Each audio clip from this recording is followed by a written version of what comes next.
Hey everyone, welcome to The Creek. My name is Jared Miller and I'm the ministry lead here.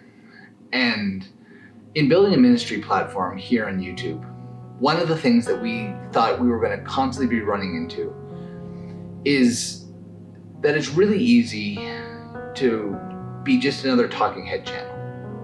YouTube is full of smart, erudite, and charismatic speakers who are willing to lay down the truth for you on everything from conspiracy theories to politics.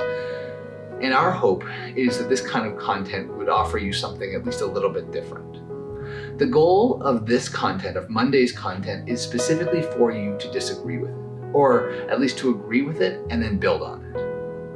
Our hope is that this is a conversation starter and a place for you and your afterwards group to begin engaging with God talk in your neighborhood. So here's the deal. On these videos on Monday, we don't care about likes or dislike ratios. We don't know what that'll do to the algorithm, but if you disagree with us and the thrust of this argument or this video, hit the thumbs down button and tell us about it in the comments. If you agree or want to offer an alternative viewpoint, hit the thumbs up button and tell us about it in the comments. This will give my team and I the space we need to build content that's as close to a dialogue as we think we can get on YouTube. When COVID hit earlier this year, there were plenty of high-level, influential thinkers and writers who realized the same truth at the same time, that crisis is a catalyst for change. From an environmental perspective, we have seen the kind of action that's required if we're going to meet the challenges facing our world. From an economic perspective, we've found ourselves more open to formerly fringe ideas like universal basic income. From a societal perspective, we've seen activism and entrepreneurship hit all-time highs in our society, and in the church, well, we've experienced a technological reformation unheard of since the early days of radio. But as we settle into a new normal, and as we start investigating how to bring old normal habits with us into the new, we're facing a consistent wrinkle.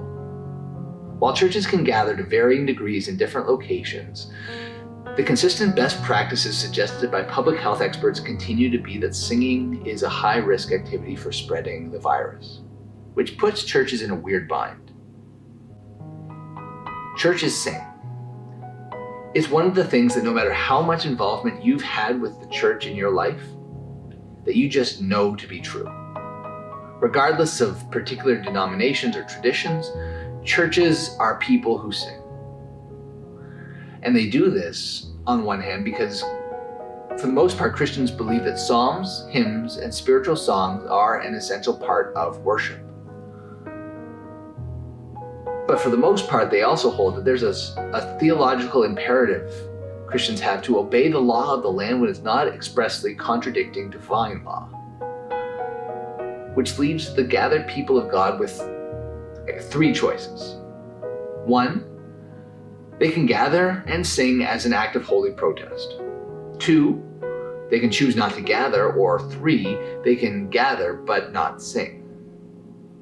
Option one has been tried, and one result in particular led to more than 200 cases of coronavirus being tied to a single church gathering in Oregon. Awesome. Option two is an option a lot of churches are continuing to go with.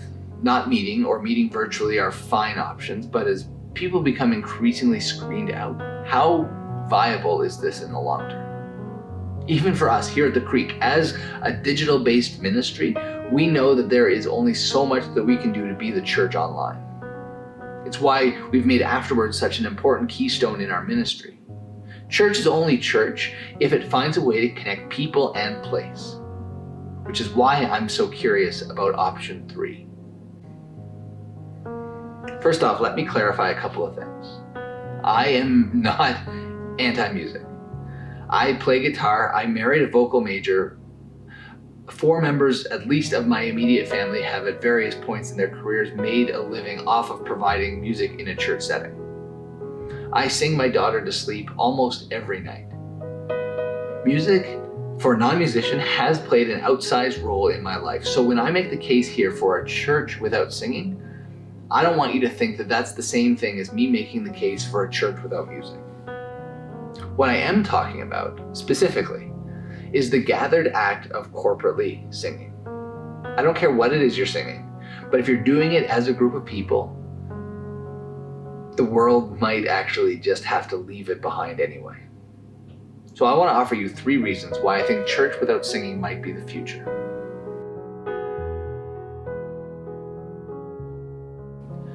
Number 1, music has changed its cultural purpose. There was a time in our not too distant cultural memory that music was one of the primary, if not the primary source of entertainment for families. Taking it beyond even just the Norman Rockwell-esque portrayals, families would gather around an instrument and sing, even if only on special occasions. And the act of corporate singing was something almost everyone had some degree of access to. Churches' corporate singing styles tended to reflect this capacity. Especially through the revival period known as the Second Great Awakening, worship came to take on a more folk-style approach, where a family of faith would gather around a proverbial piano. Today, though, only 11% of the population is musically literate, which is a slightly higher proportion of the population than that of Canadians who speak neither French nor English. So basically, in Canada, if you put a hymn book in someone's hand and a foreign language novella in the other, slightly more people will be able to make heads or tails of the hymn. And those numbers actually get more dire the younger you delve into the demographics. Trying to reach younger people with music is becoming an increasingly perilous gamble. Governments have actually been recognizing this reality for decades, and since 1980, the percentage of public dollars spent on music education has steadily declined year over year in both real and adjusted dollars. Can church be a place where people learn to sing? Maybe. But hoping for that outcome is basically the same as hoping that someone will become fluent in Elizabethan English by only reading from the King James Bible. If churches want to make music into an outreach, there is probably a way to do that. But churches had better be prepared to back it up with both budgets, staff, and organizational behavior. Number 2, music has changed its theological purpose. When asked in 1962 on one of his many visits to America how he would summarize the millions of words that he'd written, the famous theologian Karl Barth replied, "Jesus loves me, this I know, for the Bible tells me so." For most of us in the church, music is the main way that we learned theology. Music is how I know that Father Abraham had many sons and many sons had Father Abraham. It's how I learned to memorize the fruit of the Spirit and why it's impossible for me to think of the nativity story apart from carols and snow, even though it makes 0 sense for shepherds to be watching their flocks by night in December. Music was the main way that Christian theology passed from generation to generation to generation. And this made sense in an age of growing or high illiteracy. Even into 1960, only 42% of adults were functionally literate, which meant that they could read and process public materials like Bibles or newspapers. Today, that number is 90%. We are for sure a musical people. Neuroscientists have supposed that music might actually trigger a more primal part of our brain than speech does, which is why when we have to alphabetize something, we still instinctively sing the alphabet song to ourselves. Music helps us learn. It develops our brains. It does. And all of that is great when it comes to childhood development strategies, but none of it maps onto the idea of worshiping together.